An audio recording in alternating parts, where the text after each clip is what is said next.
Hi, my name's Phil. I like talking about politics, and in this video I'd like to reflect on how Halloween really seems to be becoming a Brexit holiday, as October the 31st 2020 is set to become, well, a real horror story this time, as two government set deadlines are going to coincide to lead to, well, massive job losses in all probability, unless there is some serious intervention. But first, if you'd like to be notified of daily news and politics, please subscribe to the channel and click the bell notification icon.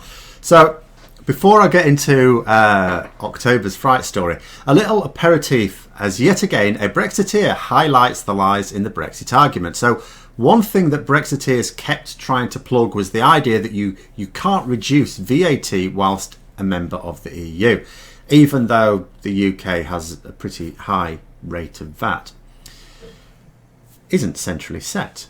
But with Rishi Sunak's announcement yesterday in his budget that VAT would get some limited reductions whilst we're still in the transition period and following all the same EU rules that we did as members, he sort of exploded that lie.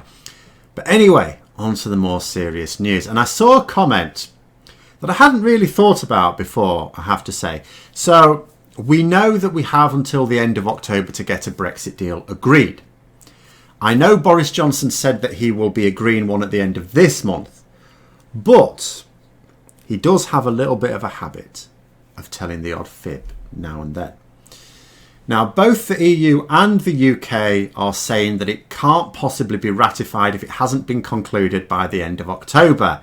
And even that is pushing it. It's been quite amusing in some ways, actually, because the EU have been saying this for some time. It's like, well, you know, realistically, your last minute is the end of October because we need to get it ratified by the EU Parliament, and individual member states get a say as well. And now the UK is saying to the EU, oh, by the way, we've got to agree it by the end of October, you know, otherwise we can't get it ratified. Really? Okay. So October the 31st is the date at which the government are expected to announce to the world that we are leaving with a no-deal Brexit footing. Something that they tried to engineer for Halloween 2019, if you remember, which turned out to be the last no-Brexit day. But someone pointed out that there's something else happening on October the 31st as well, because this is also the date at which the government's furlough scheme is fully wound down. Remember, they've already said that they are not going to extend it. Now, of course, many have slipped twixt cup and lip and all the rest of it. They could change their mind later on, but as things stand, they're not going to extend it at all. And this, of course, has protected a lot of jobs during the coronavirus pandemic, particularly during the lockdown, of course. And I will remind people that our own Chief Medical Officer has said that he expects no improvement in the COVID outlook until next spring at least. So even if you won't allow yourself to believe in the second wave until it happens, fair enough, our best medical advice is that there is no plan to be in a better place come autumn and winter later this year.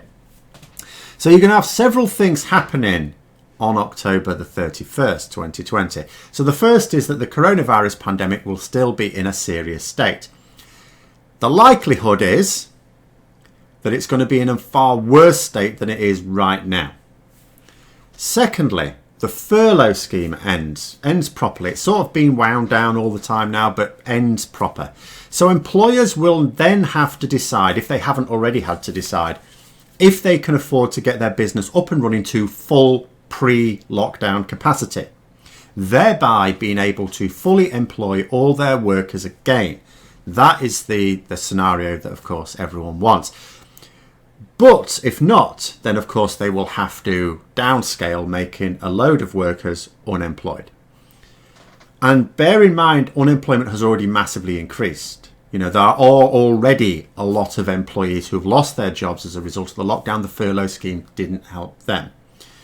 Now, Make UK, which is a group representing UK manufacturers, has said that a lot of businesses will make the judgment as to how much up to capacity they're going to be able to get, and therefore how many employees they can retain, based on whether or not there's going to be frictionless trade at borders continuing in 2021. So that's going to be happening as October comes towards the end as well. And then your third thing, of course, is this is the date at which Boris Johnson has to announce whether or not he's got a deal and therefore the process for ratification, or much more likely at the moment, although we can't be sure, that there is not going to be a deal. So he will also have to announce that there are going to have to be checks at the borders, which of course we are not ready for. And it's all the mean EU's fault, of course, mustn't forget that, even though we hold all the cards, apparently. So the situation is this. Many firms had already announced the loss of jobs in the UK because of Brexit. Some of these are British firms that have had to move offices or other facilities overseas. This could be foreign companies who've done likewise. It makes no difference. A lot of investment has gone elsewhere to make sure that they've got access to EU markets. Some, however, have been waiting. Some have been waiting to see what will happen. Now, some of these job losses in the companies that have already made their decisions has already occurred. Most of them are just scheduled, so they don't close a factory overnight. Quite a lot of them have sort of said, well, within 2 years. So, and that was for a lot of them a year ago. So they've got another year or two before a lot of those job losses come to pass. Certainly before the next general election. Then the pandemic has hit a lot of businesses very hard. Now, this would have happened to a certain extent, regardless of the way the government handled it. But because they didn't handle it in the best way possible or anywhere near it, we're going to have extended periods of chaos for businesses, whether down to local lockdowns or just having all of their employees told to isolate because one colleague tested positive. Then you swing back to Brexit again and the lack of frictionless trade, which causes businesses to scale down their operations, causing more job losses. Then there's the agriculture bill, knackering British farming, more job losses there. And in every community where there are significant job losses, you get the snowball effect, of course. So 1,000 people losing their jobs in a particular town, you might think, well, that's a small proportion of the workforce in that town. It's not, it's a minority, but it's not. But what that means is that's 1,000 fewer households, because 1,000 people represents 1,000 households, spending less on goods and services locally. So then that means that some of those businesses are taking much less money in, so they have to scale down their operations. That means more job losses, which means even less money being spent on goods and services locally. More job losses, and so on.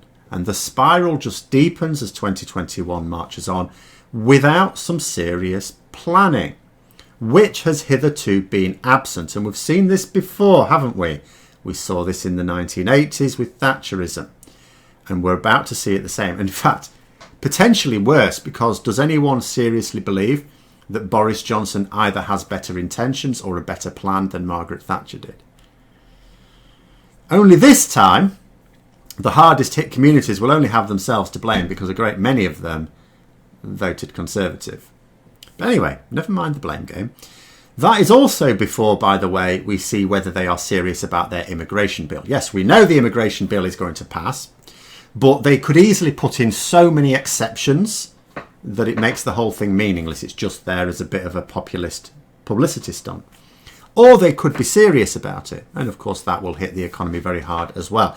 And also, although Boris Johnson will absolutely hide the economic impact of Brexit behind the much more serious impact of coronavirus, at the end of the day, that impact is measured by most people, not in terms of GDP, but in terms of their jobs and living standards. So when people are without jobs, all but the hardest of heads would be much less bothered about political philosophy or whose fault it was, and more by, well, what are the government going to do about it? All right, yeah, you're blaming those guys, but what are you going to do about it? You're the government.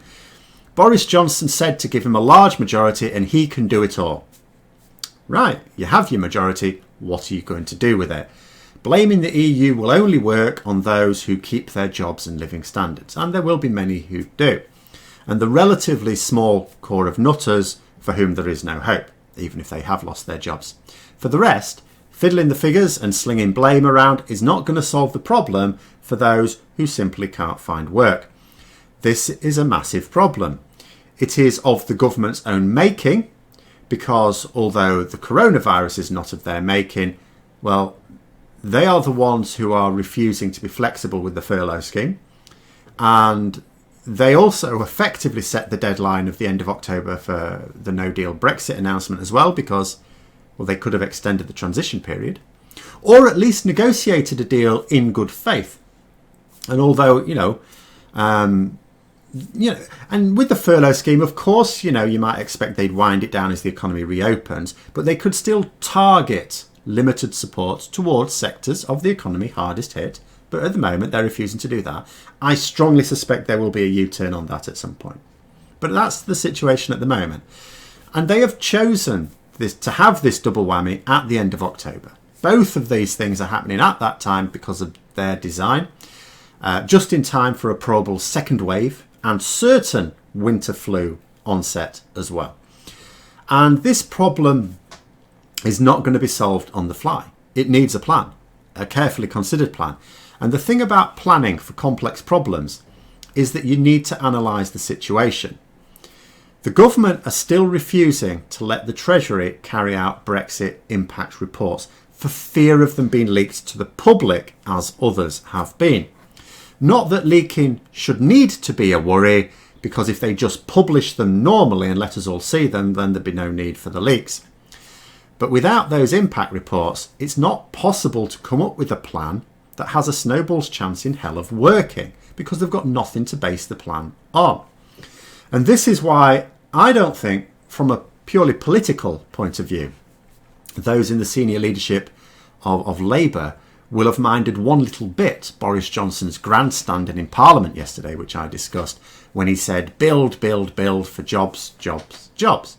Because not only is his personally, as Mayor of London, and his party's record on building piss poor by any standards, but he is pursuing policies that, if you actually wanted, you actively wanted to massively increase unemployment in this country, could hardly be better suited for the task.